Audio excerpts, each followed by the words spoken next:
conscious of how hard it's raining, where it's raining. All that becomes things I look for when it's raining.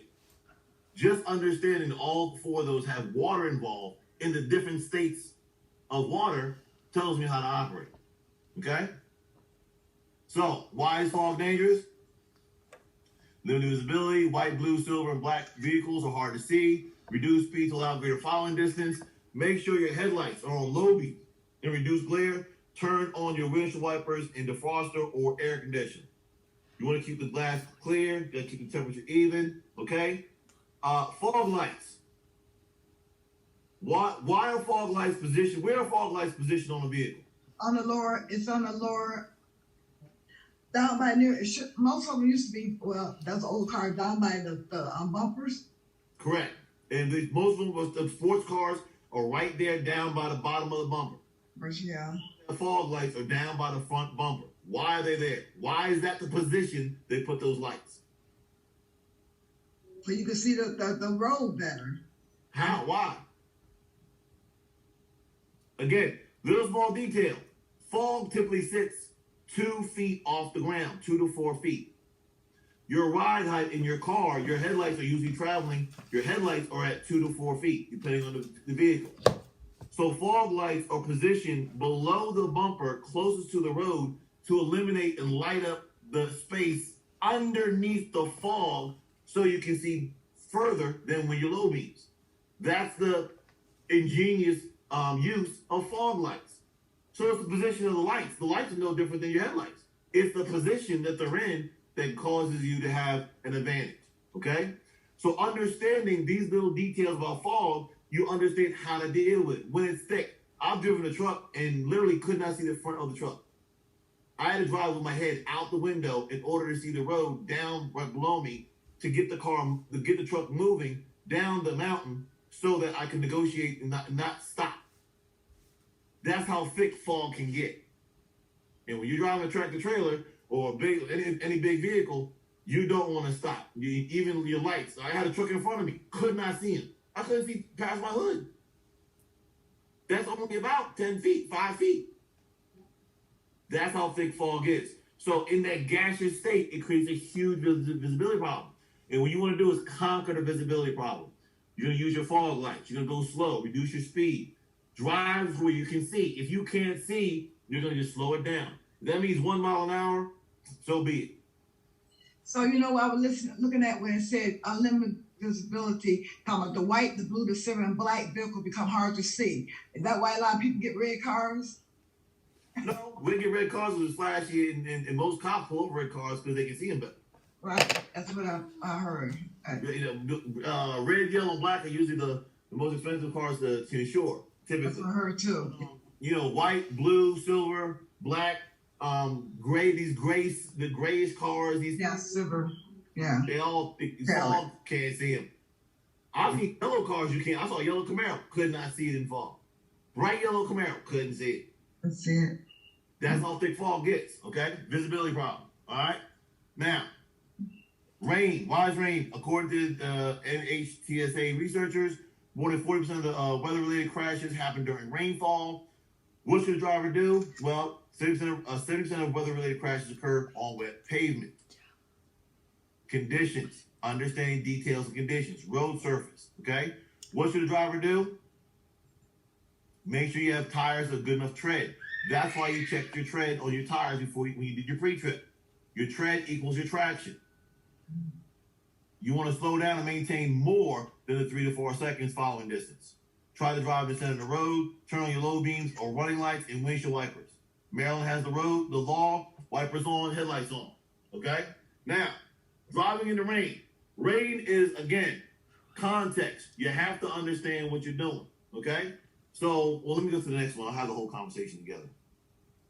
Hydroplaning. What is hydroplaning? Occurs when the water gets between the surface of the road and your tires. Okay? So your vehicle is surfing on top of the water. You may have to have limited steering and braking ability. Slow down, especially in the first few minutes of rain. Stay calm. Do not panic. Do not slam on your brakes. Steer in the direction of a skid. Okay? Ease your foot off the accelerator. We're not slamming our brake on. Okay? Once again, remember, our reaction, we're not braking. We're not reacting. We want time to see, to know what's about to happen. When you hydroplane, here's my cup. All right, my little bit of green tea I got left in there. Okay, your tires were wide on top of the film of the liquid, not the base where the asphalt is. So when you're hydroplaning, your tires are on no surface. It's on top of the liquid. Okay, so that's what hydroplaning is doing.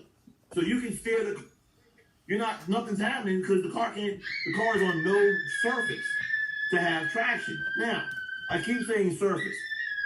Road surface make a difference.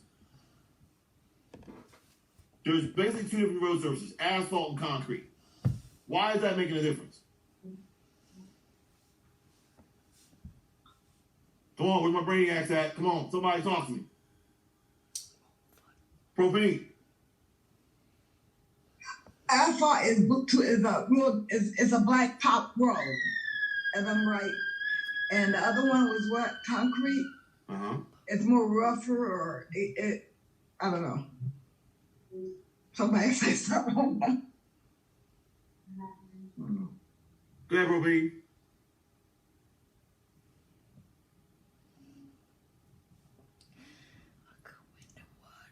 Where my engineers at? Somebody is here wants to be an engineer. Who wants to be an engineer? Nobody. Isn't asphalt like, okay, it's obviously like the road, but isn't it made out of like recycled tires and stuff? Okay. All right. And then like, what'd you say the other one was? Concrete. Concrete. Isn't that like some cement? Yeah. So now, Alex, stay with me. So what's the difference? You just described them in the materials that they're made out of. What's the difference in those two surfaces? What are those two things presenting to you? So you said asphalt's got old tires sometimes in it, old piece of rubber, okay? Yeah. What are the characteristics of asphalt that you can find in it? What? Come on. You're so Look, it's slippery. It's slippery. No. Wait a minute, Loretta. The symptom. Come on, Alex. Say it again. So if asphalt's made of tar, rubber, rock, that sort of thing. Made up of those things, what is the characteristic of it? Is it smooth? Is it rough? Like Miss Loretta was describing. It's smooth. Okay? So watch me blow your mind right here. Asphalt is porous, which means it has gaps of air in it. Okay? That allows water to seep in it and seep away from it. Concrete. Oh, that's why there's like little crescents in it. Exactly. Concrete does not get water, stays on top of concrete. So knowing your road surface is going to be key to knowing how to operate, because if you're going over a bridge, most bridges are concrete for structural strength. That means any water on top of concrete stays on top. You're more likely to hydroplane. If you're on asphalt, it's porous. The water's going to seep in and run away because it has air pockets. That now tells me, well, I have a little bit of space to give. It's not going to be slippery. I need to watch and see what's going on around me to what's going to make this asphalt slippery. So the porous conversation, the introduction of air pockets is important to your road surface to tell you. So therefore now, when it snows, it's snowing ice. It's ice is more likely to form up on concrete first than asphalt. Because when the concrete's solid, water gets on top, and there's nowhere to go, it freezes. Automatically. Concrete's cold, air is cold, it freezes. With the asphalt, because the air pockets, it's going to be slower to freeze. And even with sand and chemicals in it, and it's less likely to freeze as quickly. So that's why a lot of road surfaces have gone to asphalt. All right, especially up north, they're going mostly asphalt because they can put chemicals down. The chemicals stay in the air pockets, and people are safer. Concrete, you can't do anything with it. That's why down south, a lot of roads are concrete. They don't do a lot of snow and ice. Right. So depending on where you drive in this country, your road surface is going to be key to understanding how to operate. That's why you go down to Texas, and everybody had those. I'm not blaming anybody, but Texas has a lot of concrete highways. They weren't ready for a black ice storm. The temperatures dip down, concrete's cold, boom, there you go, 150 car pileup. Okay? So dealing with hydroplaning, understanding what's going to happen here. that when it first starts raining, understand asphalt, because now here's the thing. Because of the air pockets in the asphalt, it's going to collect chemicals, oil, power steering fluid, coolant, doesn't matter what it is. When it first starts raining, especially the most dangerous rain is that drizzle, that light rain that comes down and it just kind of falls on the ground. The reason is it's absorbing and bringing all those chemicals to the surface. And Miss Loretta, that's what makes it slippery. Okay, right. Okay. So I'm going on a circle, but I need you to understand why it's important you understand what you're doing.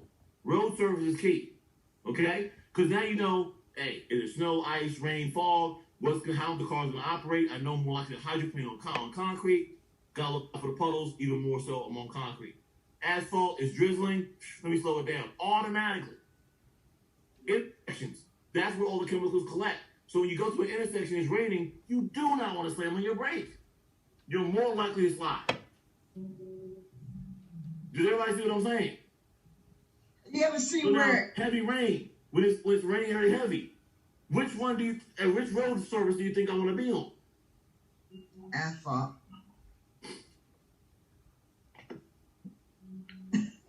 Concrete. I'd rather be on the concrete, because the concrete, as long as people is moving, the water's going to move off the surface, and if it collects, it's going to keep moving, because it's going to stay fluid. If it's heavy, it's going so fast, the water can't collect. Whereas asphalt, if it's coming down really heavy, it collects into those water pores, it collects up on the road, it bogs up, and it gets harder to really manage the road when it's heavy rain on asphalt. I actually hate heavy rains on asphalt. Concrete's actually a little bit easier to deal with because I know what I'm dealing with. You see what I'm saying?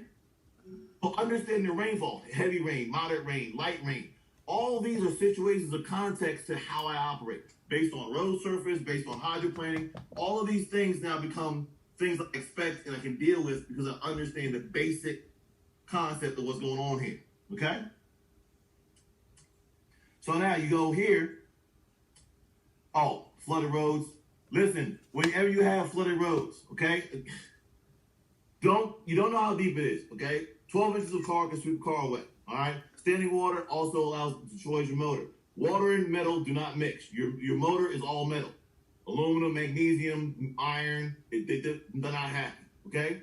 Standing water can also hide potholes. Again, water will cover up potholes, debris, all kind of stuff. I don't trust it. So drive slowly and steadily. Keep it smooth. You want to be able to anticipate and feel what's going on. Do not drive in water without power lines. If you pass, there was an accident, you go around a corner and there's standing water, I'm not driving through it.